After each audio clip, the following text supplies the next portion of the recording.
Welcome back to Salty Saints. My name is Hayden Holm, and today I have none other than the one, the only Tanner Holm, my brother, the original Salty Saint with me.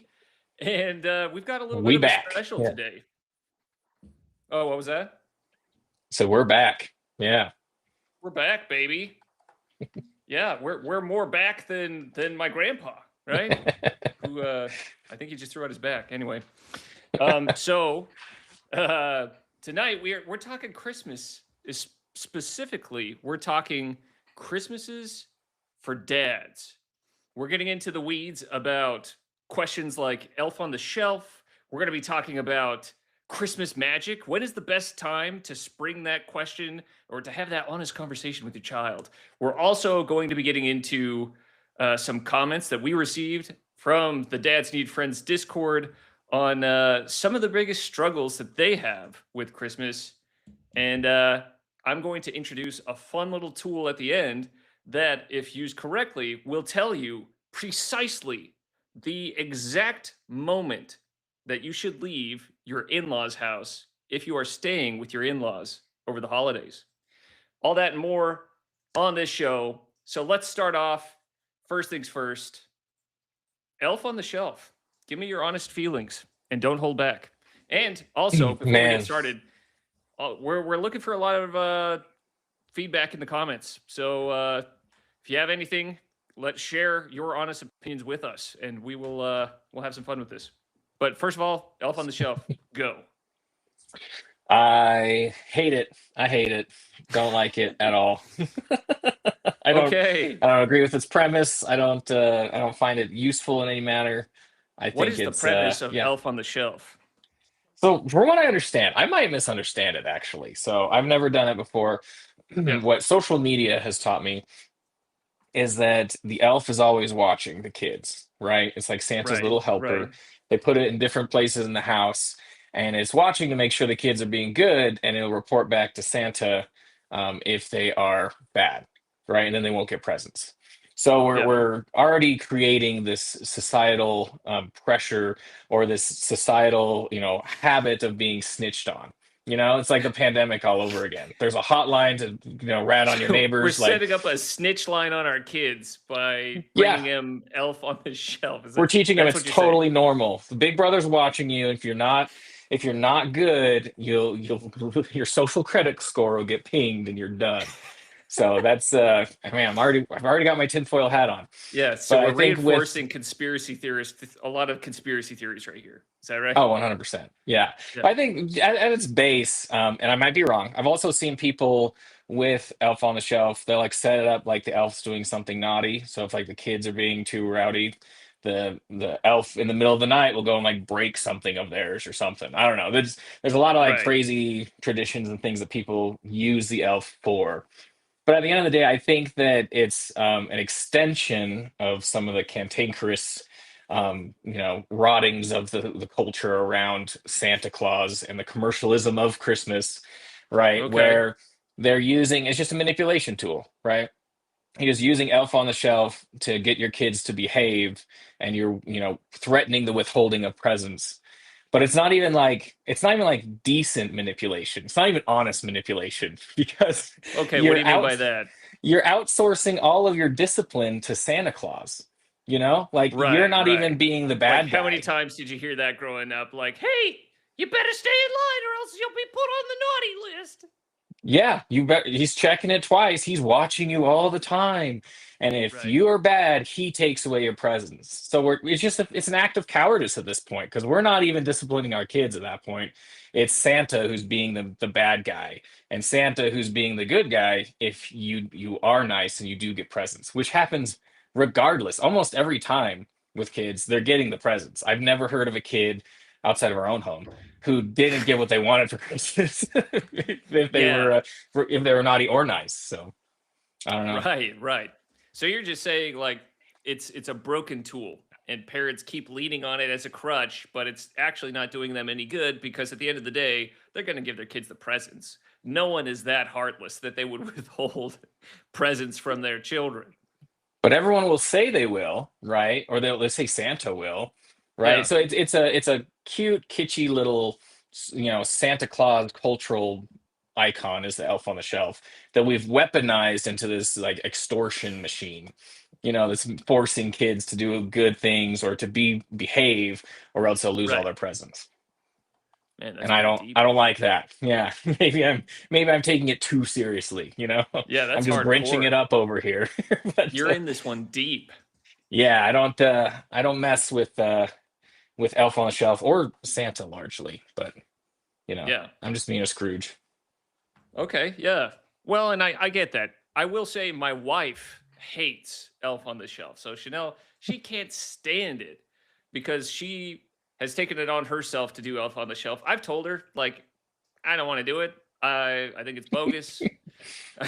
I'm not buying into it. If you want to do it, okay, go ahead, but I'm not going to do it. And so she takes it on herself, and she does a killer job with it.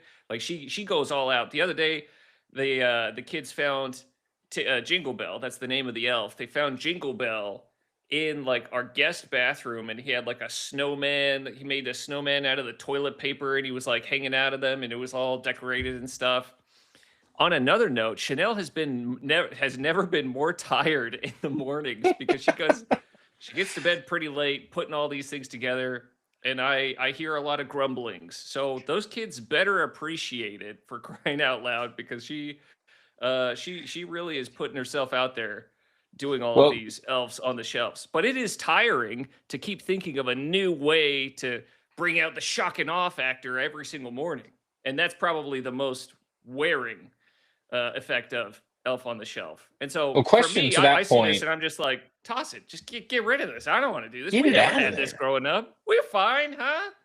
Yeah. Well, to that point, is there that manipulation tool behind it? Like, you better be good because he's watching you, or is she just like setting up cute scenes with the elf around the house, and they find it and it's like exciting?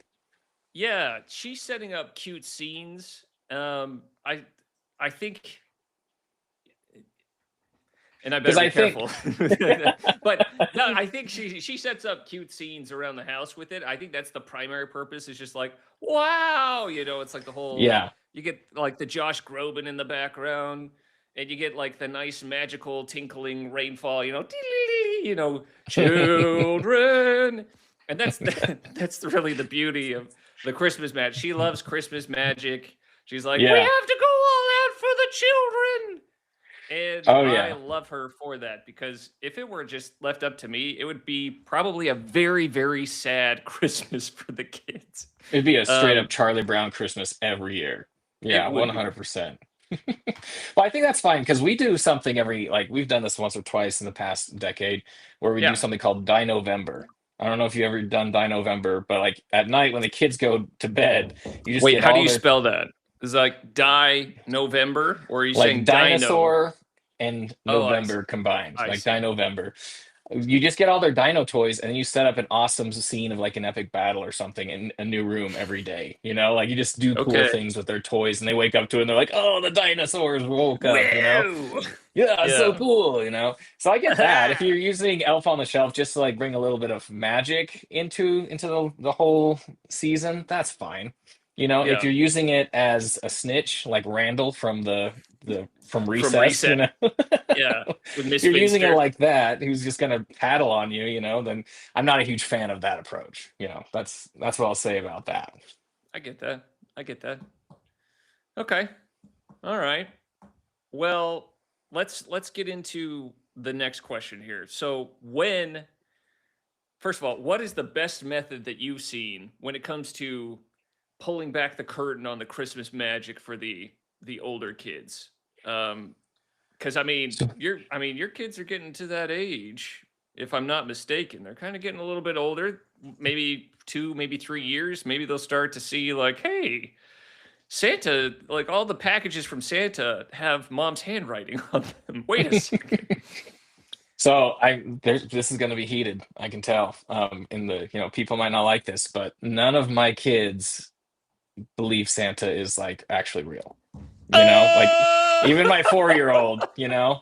I have never said Santa's not real. I've never said Okay. those words. I actually take similar to like Christian apologetics. you can use those. You need to use those same arguments when defending Santa. Because if your kids ask you, "Is Santa real?" You have to say, "I can't prove that he's not real." Just like, Okay. you can't prove that God's not real, right? You can't prove a Right. negative. So you don't have a scope of the entire universe or the multiverse. You don't know if Santa exists or not. What you can tell your kids is that he was a historical figure. He's a symbol of Christ, right? And is it technically possible that he's out there giving gifts to people? Yes, that's technically possible. So Yeah. I tell my kids, I don't know if he's real or not. I can't prove that he's not real, and he is out there. He could be out there spreading Christmas magic. He doesn't visit our house because he knows that we're okay and we don't need the presents from him. He's visiting other kids, so that's Right. what we tell our kids, and our kids are like, "Yeah, you're right. He's not real." Is usually what they respond with. I'm like, all right, you saw through me on that one, but I have some gripes with the whole Santa Claus thing, and the biggest one, and we'll probably touch on this later, is Yeah. the fact that I bought the presents. Like I Mm. worked hard for that money. I bought the You don't want presents. no fat man vagrant coming into your house taking all the credit for the presents. Yeah, like what's that all about? Like if he is real, he's gonna drop them off. I don't have to worry about it. That's me putting faith in Santa, right? Right. Me covering for his potential mistake of missing my house is not gonna help him or anybody believe in him. So if he is real, he needs to come drop off the presents. If he's not, that's okay. I'm not gonna spend $300 on a Nintendo Switch and the right Santa Claus on it, and the kids will be like, Right. "I love Santa Claus."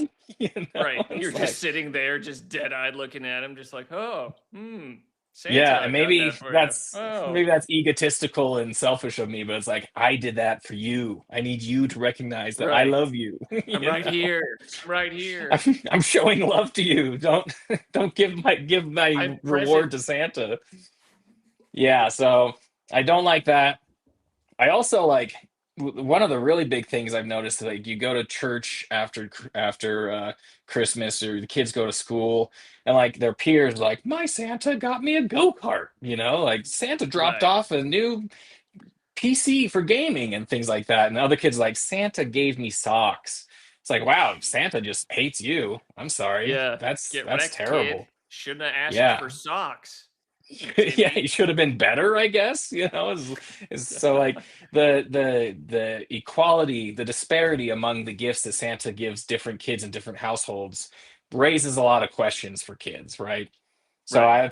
that's another point against Santa being, a foundational name in our household this time of year. Okay. Wow.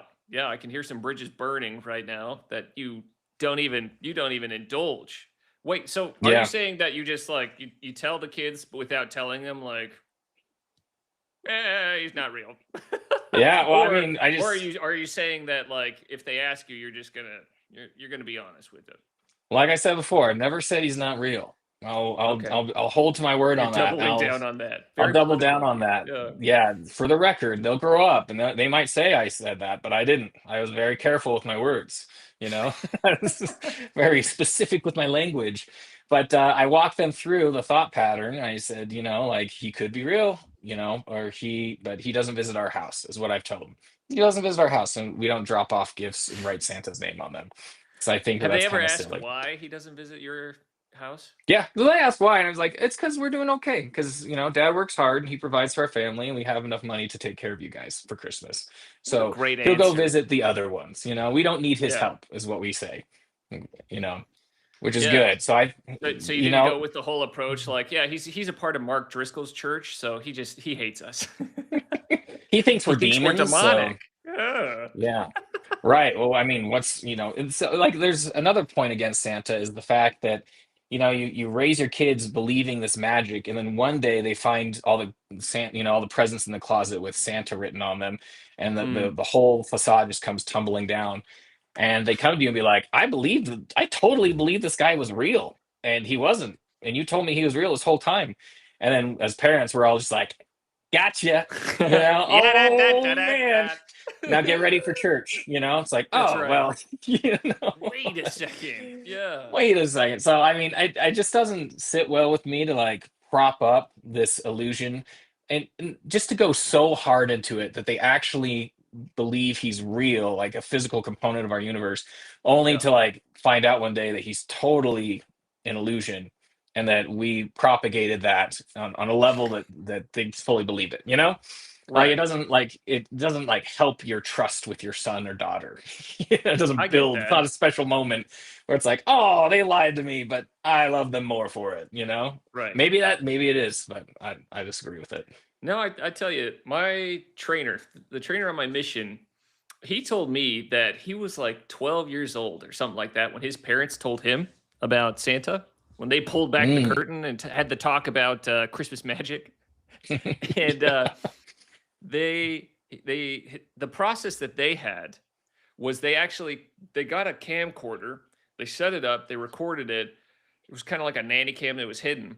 And then they had him come into the office, and his dad would sit him down. He'd be across his desk. He'd look him in the eye and he'd say, "All right, now, Spencer, turns out that Santa isn't real." And my trainer told me that he just started bawling as a kid. He was like, "What? No!" You know, he just started freaking out. They got it all on camera, and then the family came out and they're like, "Ha!" And I Oh, was like, that's "Ooh, brutal. I don't know about that one. Like that one seems a little extreme to me. Seems a little dateliney. It seems I don't know. I don't like that. The whole like bait and switch. Well, it sounds like he So was just the victim of a like a 12-year prank. You know, like you got punked. You got know, ya, idiot. everything you believe is a lie. Ha ha! We got you. Yeah, that's Look brutal. at his face. He's crying. He's Look at crying. his stupid face. He believed Zoom in something on that the wasn't tears. real. Zoom in. Yeah, that's terrible, man. Yeah, That's it was pretty brutal.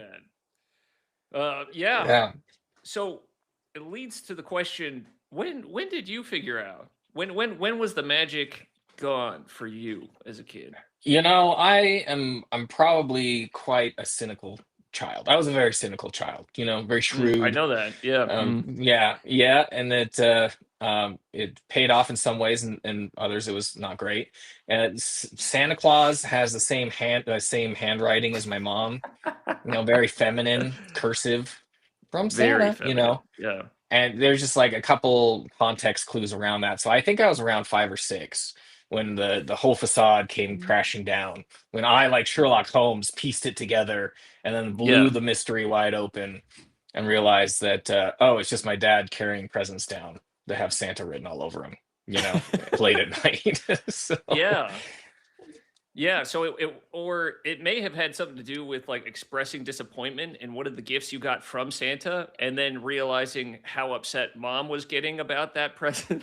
yeah. Like, hey, how dare you? You are so ungrateful. Santa got to have coals with Coles cash. Crying out loud. He didn't have to do that. Oh Santa knew that leather was in this year, okay? man. How dare you doubt Santa's Oh, taste? yeah. Yeah. Yeah, no, Santa I thought mean, this would be really cool for you. Yeah. yeah. Well, how old were you when you pieced it together? Yeah, I just never really remember believing in Santa. Call me crazy, but maybe it's just because I was the fourth and I had Yeah. more older siblings. I think there was just like this underground railroad of just passing along Santa's not real, pass it along, But there was some kind of I like nobody I can't remember anyone ever telling me that he wasn't real. I just remember just never really buying it. And maybe it had to do with maybe the cynical attitude of everyone else. Like all of the older siblings just like hating Which, it. I mean, Yeah. in defense of our parents, my mother never would always say that he's real. She says that to this day. She To this believes in Santa day. Claus. Yeah. You know, she also had a hotline to Santa, apparently, and was, you know, ready to let him know that we'd been naughty. I So, remember that. Yeah. yeah. But I think it was one of the key memories I have is like I really wanted a chess set, like really bad. And I was like, man, I want a chess set so bad.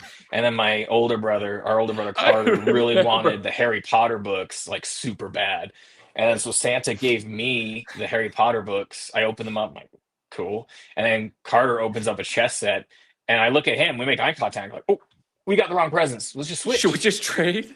You know, like Santa messed up. And then mom's like, no, no. Santa was right. You get the books and he gets the chess set. She like doubled down on it. I was like, I oh, all remember right, we're that. gonna have to use back channels for this one. Yeah, We'll negotiate later behind the scenes. right. That was a It very was uncomfortable morning because you guys were like, "Nah, mom, it's all right. We could just swap. It's just fine. swap. Santa made a mistake. Santa did not make the mistake." Santa does not make mistakes. He knows everything. He's this omniscient, omnipotent person. That's Yeah, right. so that was another chink in the That wall was, against it. yeah. Right. That was just Yeah. another moment. You put that on your shelf, your Santa believe shelf, and eventually My that shelf fireplace broke. mantle. Yeah, you put it on the Your mantle. mantle. Yeah. And one day Yeah. the Next mantle to your broke. leather jacket. Yeah. Yeah. Wait My a snowboard. second. Yeah. Hmm. Yeah. But No, I I mean, tell you, I actually, it was funny. I was talking about this earlier today. I got invited to go golfing by a guy in the ward. It was super cool. And I told him, I was like, hey, they're like, hey, do you have clubs or do you need, I've got some extra if you could borrow. I was like, I do have clubs, but I left them in Utah. And they're like, okay, cool. Well, let's set up a tea time for this, blah, blah, blah, blah. And then I realized by telling them that I had clubs, I was actually telling them that I was experienced enough to have owned clubs. And they no. didn't realize that mom just gave me clubs for getting my Eagle Scout, even though I had no interest in golf. That was just like the standard. And so after a handful of Christmases like that, and presents like that, where it was just like, huh, interesting. Never asked for it, but here we are, you know? I was And gonna then say, seeing some emotional sparks, we'll say it that way. Maybe we'll create some members only content around some of the juicier Christmas stories, the you're gonna sadder try and Christmas stories with the Charlie Brown piano in the background that we had. you're gonna But try and yeah, paywall our mother out of seeing. well, yeah, Nice. yeah. Keep the Oh, that's Christmas funny. magic alive. Yeah. Oh, yeah. Okay. Well, So, so in our house, talking about Christmas magic, we believe, like we've been telling the kids, like, yeah, Santa, they're bought into the whole Christmas magic thing. It was really big for Chanel and her family. Christmas was huge for her family and on her side of the family. oh yeah, So we're trying to make it a thing for the kids. I let her lead the charge on that. I lead the charge on 4th of July because that was huge for me as a kid. I was like, hey, this is yeah, great. Also, she's Canadian. So if I don't, nobody else will. So right.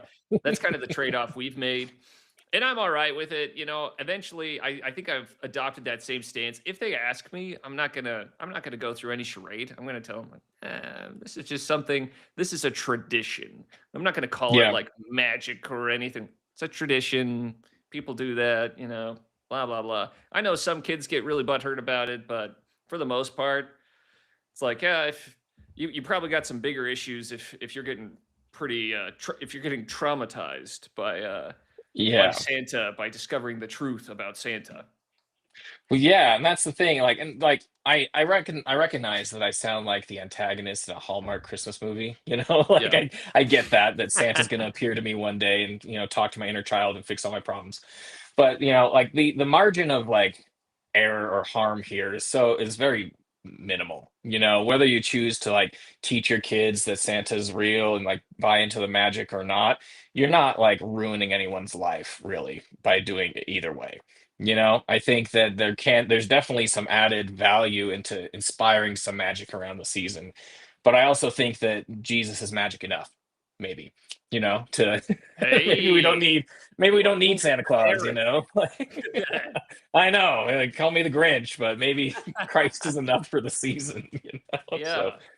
I don't know. There's some other traditions that we can buy into as a culture, I think, that would be more Christ centered and less commercialized Santa centered. But we I could watch the get behind Christmas that. movies all the time, and like Santa Claus with Tim Allen, like those movies are awesome.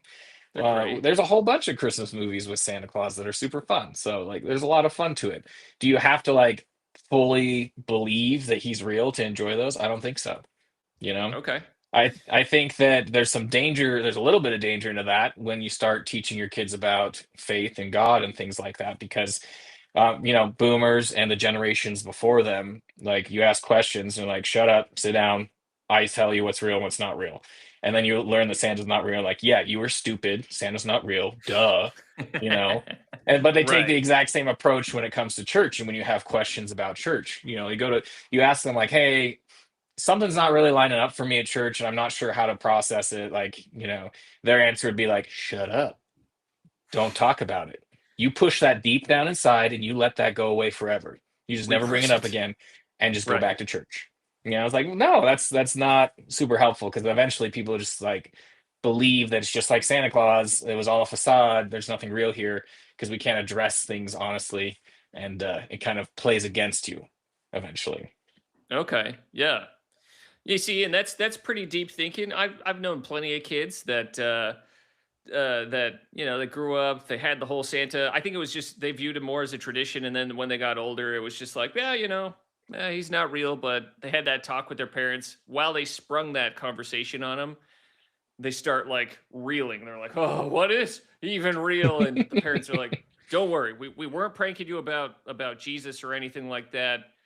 But Santa was kind of a little bit of a prank. You got punked, kid. And And so nine times I out of think you're time, right. Like it does lead to that conversation, and it does lead to some of those questions, or at least it has potential to, and nine which times out of can be 10, frustrating. people use that narrative of Santa versus God in therapy, as they're revising their history mentally. That's usually how that Right, comes right. up. So it's It it's all not something to like started stress with about. I was 8 years old, and I saw my dad carrying out presents that said "From Santa." And that's when I Yeah. decided to throw my entire moral framework out the window. Like that's Right. not Right. actually how it happens. Like that's people just process things in a weird way when they get older. So Right. yeah, So again, you the harm mentioned is not as bad. Yeah, you mentioned that you didn't like Santa getting all the credit for your hard work.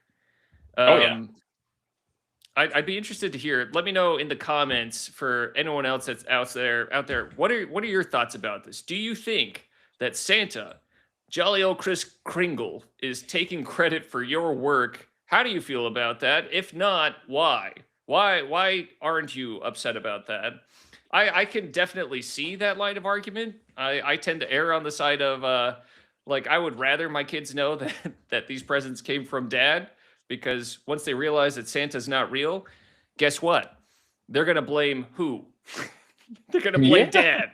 They're gonna be like, "You were in on this the whole time," and it's like, oh crap. So I mean, it's kind of, it's danged if you do, danged if you don't, to Well, and if use you think church about it for proverbs. a minute, like I had a friend growing up where he would ask something for Christmas and his dad would be like, "Oh no, we're not getting you that. No, no, no, no, no." No, And just like, that's a terrible idea. We're not getting you that. And then Santa would give it to him for Christmas. It's like, all right, what I learned from that is your dad doesn't like you, but Santa likes you more, Like, so right, even right, though it's his dad, his dad was playing it off like, oh, we're not gonna get that because we want to surprise him.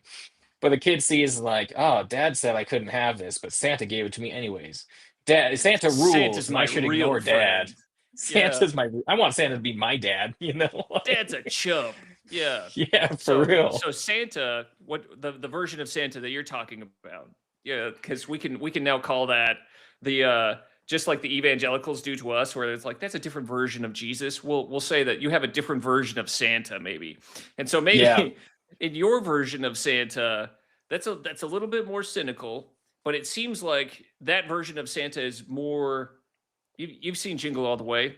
It's kind of yeah. like Turbo Man, you know Oh yeah. Hmm. where all like the dad hates Turbo Man by the end of that. Arnold Schwarzenegger, he's just like, I hate this stupid doll. He's Yeah. destroying his whole life for this one doll, and the kid, he wants the doll super bad. He lives for the doll, and at the end of the day, nobody's happy with it.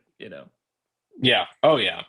Yeah. I mean, that's the commercialized view of Santa, right? We have this picture in our house of Santa dressed up in his red suit, kneeling before the manger, right, with baby Oh, okay. Jesus.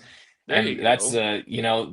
really what we teach our kids, is that Santa is a messenger and a servant of Christ, right? And he's teaching people to be kind and to give generously like Christ did with his sacrifice. So that's really what we want to embed in our children, is that it is about Christ. The season's about Christ. Santa is a fun accessory to that, just like well, actually, I was going to use the Easter bunny, but our new tradition is to eat a rabbit on Easter. is the way to is the Whoa! way to devour the paganism around it, There you and show that go. Christ triumphs over it. So, yeah, Pretty hardcore. we're a little on the hardcore edge of the spectrum when it comes to you know Santa in the holidays especially. So I think with like you were saying with Santa Claus, it just needs to be something that amplifies the message of Christ rather than take away from it. And as long as you follow that, it doesn't really matter how you integrate Santa into your season. Totally. Yeah, I can get behind that. The other thing, so we asked the dad. So this is we're going to shift into a more of a serious tone. We asked the dads in the Discord, what is the hardest thing about the Christmas season for you? And we got some responses. So why don't you pull those up and we'll start going through those. Yeah, let's see here. Okay, so overwhelmingly, after you asked on the Discord, the main stressor when it came to um, Christmas was finances, the financial stress of Christmas. So I mean, that's a good question. Like, how as a father do you handle that and still have a good attitude, knowing that you're going to be spending well beyond what you're comfortable spending in a season to bring this extra joy to kids? Right. Is it really about the presents, Right. So you've got increased cost of living, and then you couple that with the housing market that we've been given, and Yeah. then you couple that with uh, having kids, having more kids, and then the more kids that you have, and the older the kids get, the more expensive their tastes grow, right?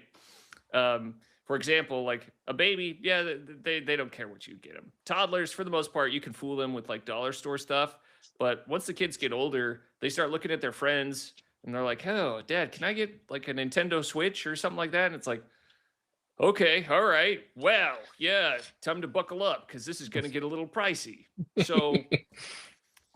So yeah, that is one of the hard parts I think for a lot of men about the Christmas season is that it's already a very taxing time of year, not only because you have so many demands for like your time, like you're going between work parties, you have ward Christmas parties, you have neighborhood parties, there's traveling sometimes, you're visiting in-laws, you're going all over the place. And then on top of that, it's like on top of all the travel expenses, let's get some present expenses in there as well.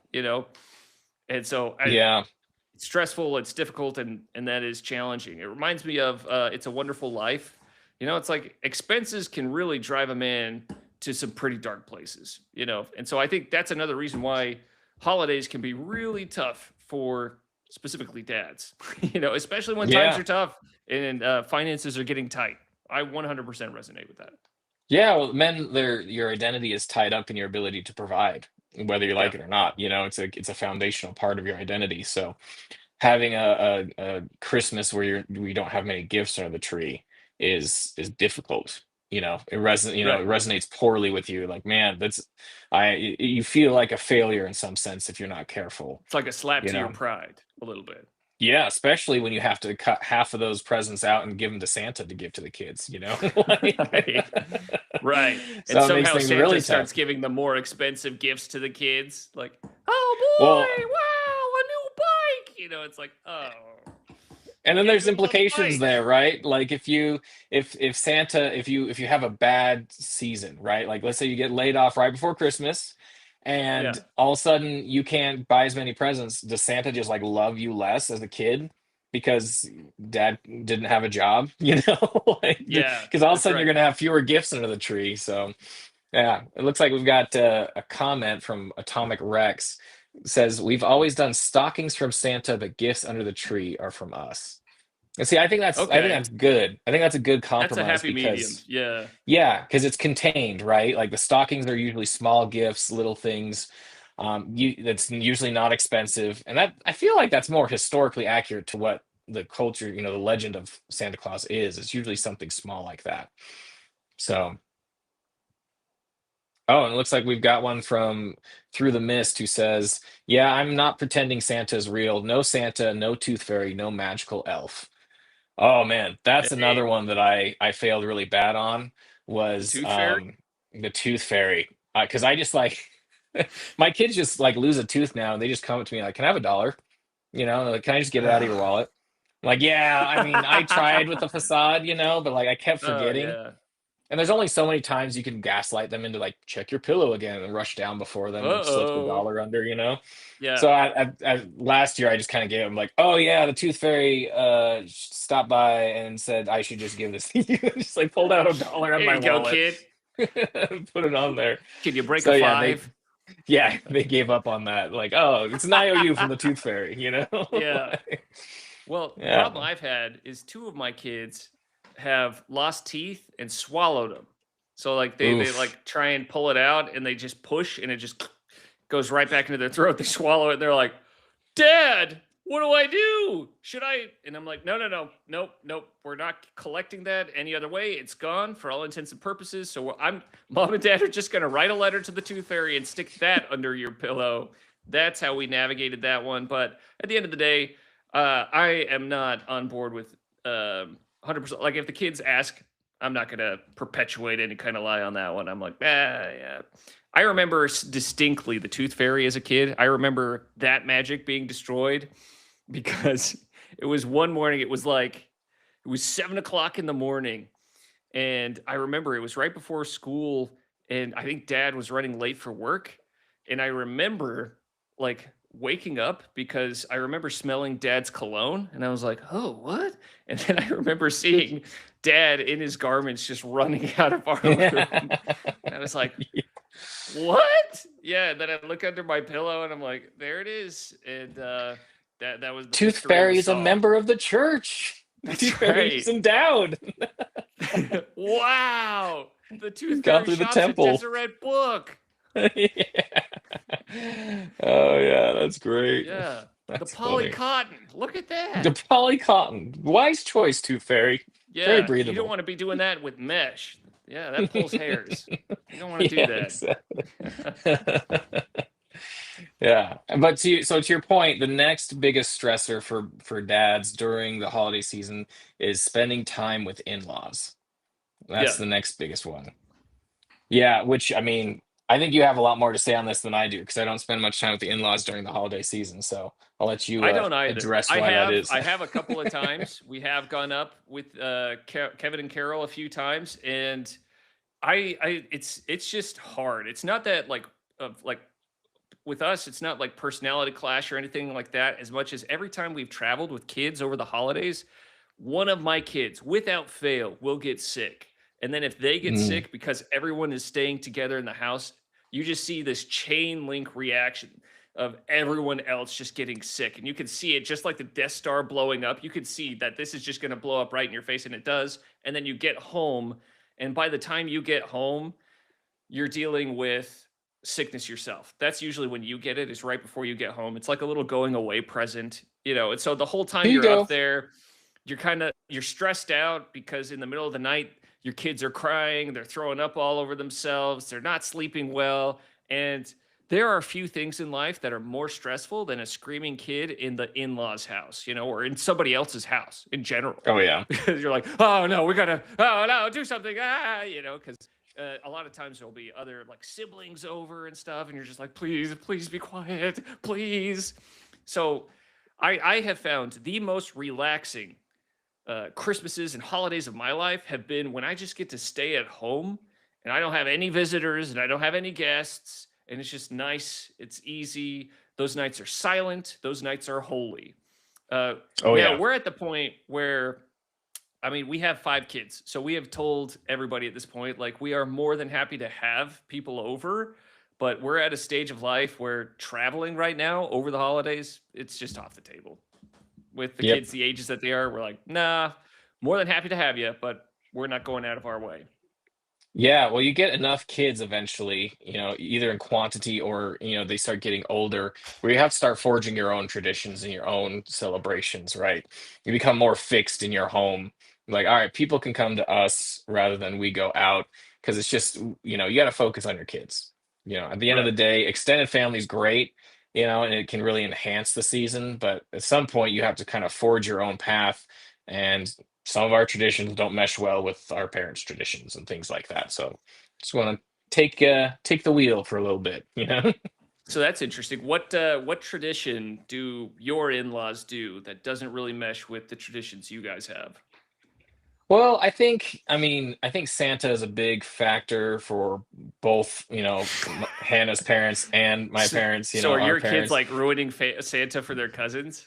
Oh, I'm pretty sure our kids have like shattered that mantle for a lot of other kids accidentally. We had to have a sit down talk with our kids, like, don't tell anyone, like, don't ruin it. They want to believe, let them believe. Like, you just don't have to, because one of our boys like just love telling people, did you know Santa's not real? Like, we're all just pretending that he's not real, and that he's real, and we're just walking around Right. all saying Merry Christmas and Santa's here. It's fake. So he loved kind of like shattering that illusion for people. So we had to sit down and be like, don't tell people that. We'll keep it to Hey, ourselves. how about But we don't do that? Yeah. I yeah, I think remember it's seeing a meme saying something along the lines of, um, don't ruin the magic of Santa for kids. If they believe in it, you believe in essential oils, and nobody has ruined that for you yet. So, yeah, I you saw know, that one. That was good. that was Yeah, really good. no, we try and like get out even on a Christmas day if there's a lot of snow, we have snowshoes. We try and get out and be, outside as much as possible and do other things like that. Cut our own Yep. Christmas tree and things like that. So it's just different. There are other traditions out there, but at some point you just want to hang out with your kids and not have to travel and stay in rooms that aren't comfortable and Yep. lose sleep that way. So traveling, I'm just not a big traveler I hate overall. So travel. yeah. Yeah. So, as a piece, the big reveal of this episode is when I was a young man, I created a tool to help explain to my wife how, like, the best time, the best moment to leave in laws' houses. And it's a tool that I have been able to use throughout the years. It has never failed me. Every time I've used it, it has saved my bacon and saved the relationships that I have with those that I love and those that I stay with. And so tonight we are going to reveal this tool. So let me share my screen.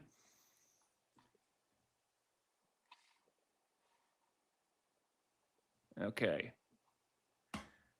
Okay. Behold. Hold on. Do you see that? Hey, there we go. There This we is the go. travel comfort curve. Okay. I had to, this was the graph that I created because I was going through my master's in finance at the time, and I had to create a way to show my wife when the perfect time to leave the house was, right? So over here, so let me get my pen out. Let me see if I can just free doodle on this thing. So over here, we're going to color this with green right here. This really is, actually, we're going to go blue right here. This right here, I'm going to have to, there we go. Look at that. I'm going like all Excel over here. All right, right here, this window right here. So you've got comfort levels over here, and you've got time over here. The blue line is the receiving family. The orange line is the visiting family. And so as you can see, comfort is very different for both families at the beginning of the trip. For the receiving family, it's super high. For the visiting family, it's really low. And then as time progresses, it starts to decrease pretty steadily for the receiving family, and it increases for the visiting family. And so, right here, this is a safety zone. If you are to leave in this window, everything is great. Life is peaches and cream, and everything is fantastic. So the family, you're probably going to feel a little bit sad if you leave in this window.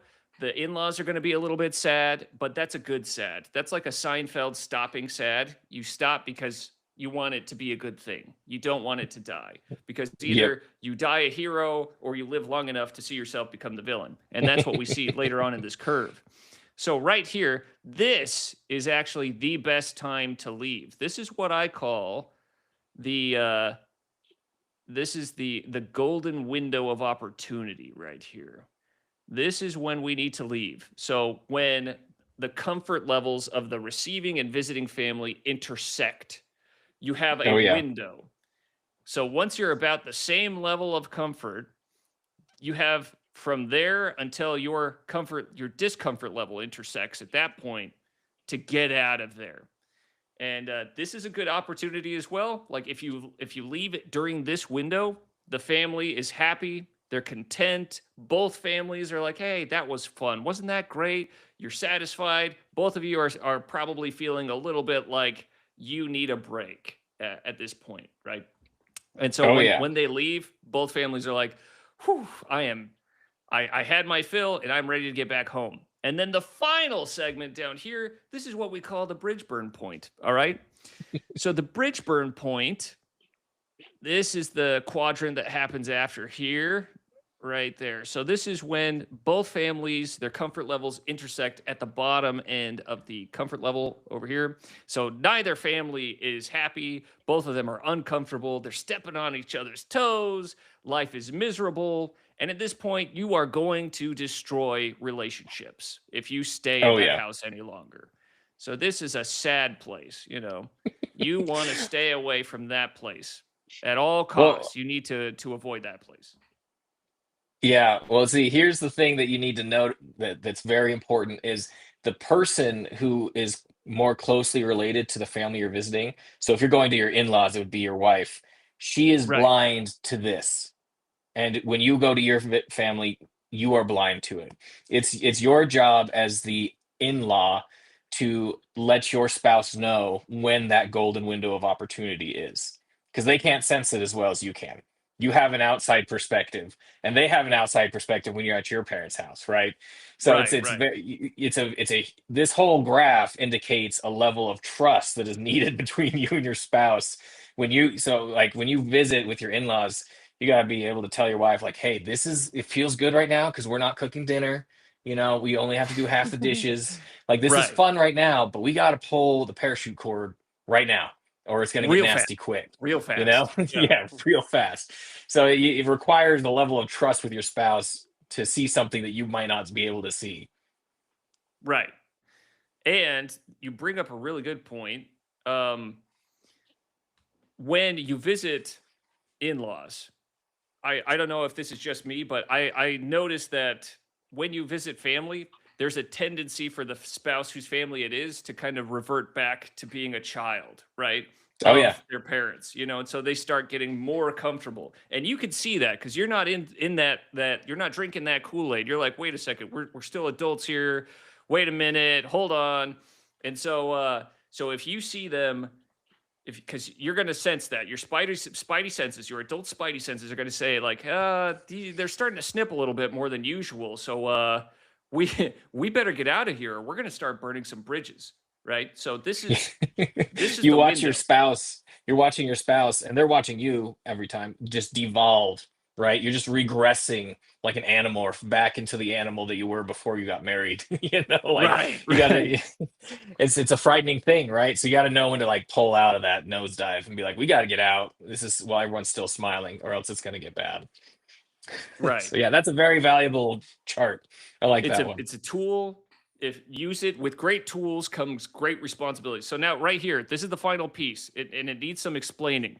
So the trip expectations, those are the accelerator of the pattern, right? So if your expectation is just like an out and back, like a 1 day thing, and you end up staying for 3 days, yeah, you're going to be miserable. You're going to hit bridge burn points super fast.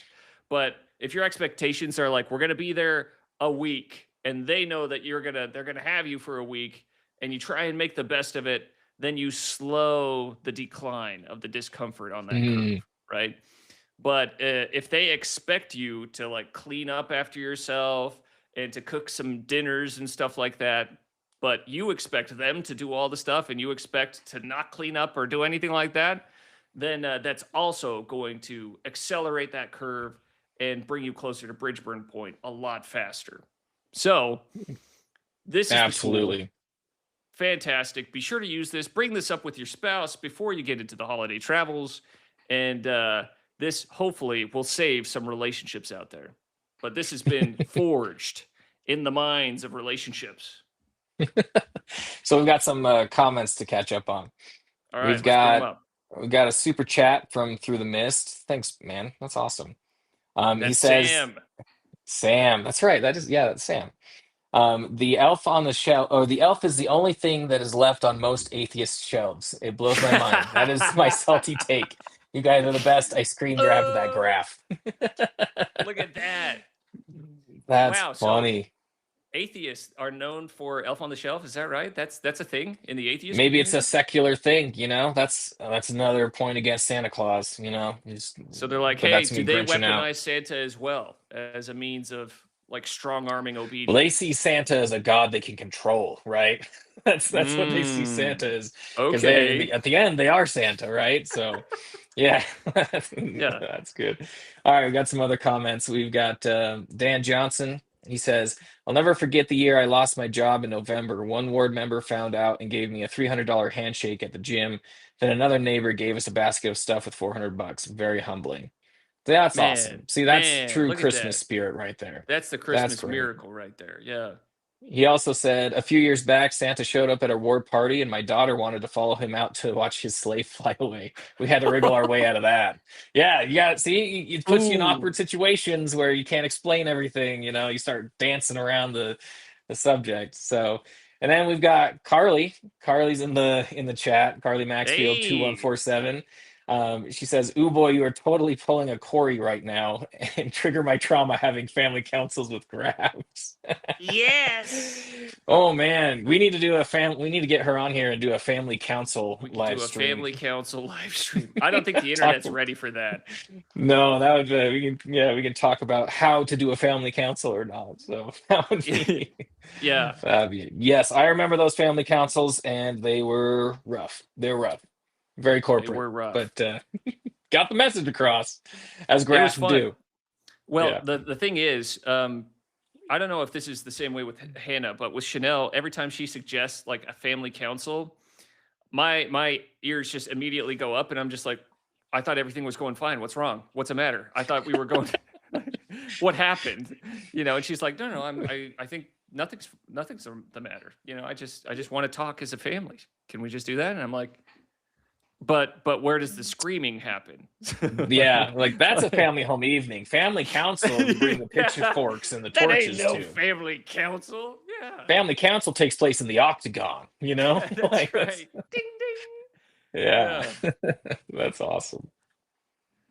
Oh man. Yeah. Okay. Well, I think that's pretty much. Oh, all right. Well, last thing we do tonight before we wrap it up, let's get into the top Christmas movies for dad. So let's go with your top 3 Christmas movies and why. I've been really loving 8-Bit Christmas. That's made it into my top 3, actually. Huge fan, especially it's very pro father, actually. When I won't spoil it or anything, but it's very pro dad at the end, which is great. So that's up there. I mean, Home Alone is a classic. That one's hard to get around. And as I get older, It's a Wonderful Life just hits me in the feels. Hits me in the feels every time. Yeah, it plays those heartstrings like a harp, you know? So. It does. For me, it's more like a banjo. Like, it's just like, no, stop, George. Yeah, no. well, as a kid, you watch it like, this is just a movie about a guy being sad? Is that really it? You know, How like lame. This is not worth my time. But as a dad, you're like, oh man, You're just like, I feel seen. Yeah, I feel seen right now. This is tough. Yeah. And speaking of, absolutely. I think you had brought up an idea, and I think we should probably pitch this out to the internet, but I think we should probably do this at some point. We should create a skit about It's a Wonderful Life, but instead of being visited by Clarence the Angel, Clarence, instead you get visited by like a progressive liberal white woman or something like that, you know, that comes out and just starts berating you instead of Clarence helping him out, saying like, hey, let's see what life is like without you. He's like, no, you should jump in. Your carbon You footprint should. is way too big. Yeah, for real. Did you drive an SUV here to this bridge? Yeah, just go ahead and jump. You You just know? crashed into a tree. Yeah. How dare you? Yeah, I think that would be an interesting. That's like a Babylon Bee skit that we need to see, you know? Yeah, Like we yeah, need to get them in there. That'd be funny. yeah. Okay. So, okay, so we had yours was remind me, 8-Bit Christmas, 8-bit Ho- Christmas, Home Alone, Home and Alone. It's a Wonderful Life. Those are It's the a little- top three. Muppet Christmas Carol is a runner-up. That's Hannah's favorite. That's But close. yeah, Yeah. it was a close one. Okay, so for me, it's not. It's okay. I'll go with the official, and then I'll give one unofficial. So for me, official, I'm gonna have to say Home Alone as well. It's just classic, and especially my Yep. kids are at an age right now where they actually get the humor, So and funny. Yeah. they just die every time they watch Home Alone. Like they are rolling on the floor laughing, and it's fantastic. So I'm gonna have to say Home Alone. Then the second, I'm gonna say The Family Man. That one Oh, with Nicolas Cage. Ooh, that one that's just a has classic. such a good message to it. Like it shows like he had everything, but then he has a family, and it seems like he has nothing. And then by the end of it, he realizes like, dang, hey, there are more things to consider in life than just prestige and money and power and position. So that one is probably right in there as well. And then I think the final for me is also It's a Wonderful Life. Like Yeah. just fantastic movie. My unofficials are going to be A Christmas Story. Love A Christmas Story. And Oh yeah. then uh just oh, just the relatability when he's like going through the decoder and he's just like, it was just a commercial. Are you kidding me? Just all that Yeah. disappointment there. Like, ooh, that gets me right Oh every yeah. time. And then the final one for me, this is the unofficial Jingle All the Way. I love it, but not because it's a good movie. I just love the dynamite lines from the unhinged mailman. Like the Yep. postal worker who's just dropping these dynamite lines all over the place. Like when he actually has a real bomb that ends up exploding and hurting the police officers, and he's just like, "That was a real bomb. This is sick people, sick world we're living in." You know. Yeah, Jingle All the Way is type 2 fun. You know, like Mm, I tried watching it with the kids. I'm like, man, this movie stinks. You it's know, but terrible. it is It's so terrible. quotable. It's very quotable. It was funny at the time. So yeah, it's Yeah, type 2 fun for sure. it is. Well, if you think about the message that it gives at the very end, like the kid only loved his dad because the dad actually became Turbo Man and gave him the Yeah, doll. it's not a great. And then there's this So whole like, subplot of like the single dad trying to seduce his wife away from him the entire time. It was yeah, deeply unpleasant to watch. Yeah. didn't like that. Mm-mm, no, Nope. ma'am. Not a So fan. didn't like that very much.